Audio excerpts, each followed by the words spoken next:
internet makes our lives easier, and I think it's a real opportunity for us to make sure that we use the internet to make it easier for our audiences as well. Know your audience.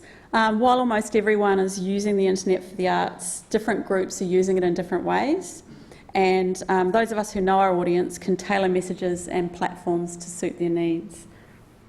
So what I'll do now, or Fee and I will do, is we'll just go through each of these one by one and illustrate what we mean by each of these opportunities.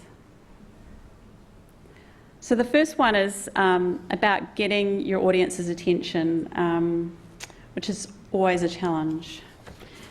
One of the interesting things we found in the focus groups was that people really said that they don't actually seek out information about what they want to go and see. And when we presented stuff to them in the focus groups, they often would say, wow, that looks incredible. I wish I'd known about that. If I'd known that that was on, I would have gone. So I think that this really shows, and we found in More Than Bums on Seats as well, I think there's a lot of latent demand for arts attendance. So there are actually a large number of people out there who are going to the arts occasionally, and we really think there's an opportunity, if we can market more effectively, to encourage them to go to the arts a whole lot more. We asked, one of the things we wanted to understand was how, in terms of getting people's attention, online fitted into the media mix. So this diagram basically shows, you can see that printed material is the most dominant way that people first found out about the arts event that they were surveyed about.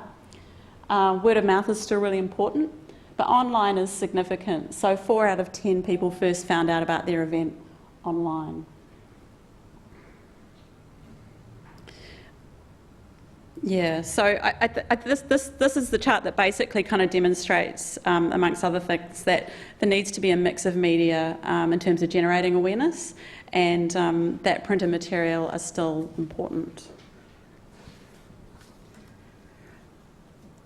The 50% of people who said they found out through word of mouth, we asked them how they heard about it, and the grey bar on the left shows that most people found out in person or on the phone, so kind of traditional ways of communicating. The pink and red on the right shows that almost 40% found out through their online networks, so that's both email and social media. And when we analyse this by age, we can see that, as you would expect, young people rely more heavily on social media for recommendations, and older people are more likely to do in person by phone, and in terms of the online, for older people it's more likely to be email. This is probably not much surprise there. So we asked people who first found out about an event online how it was that they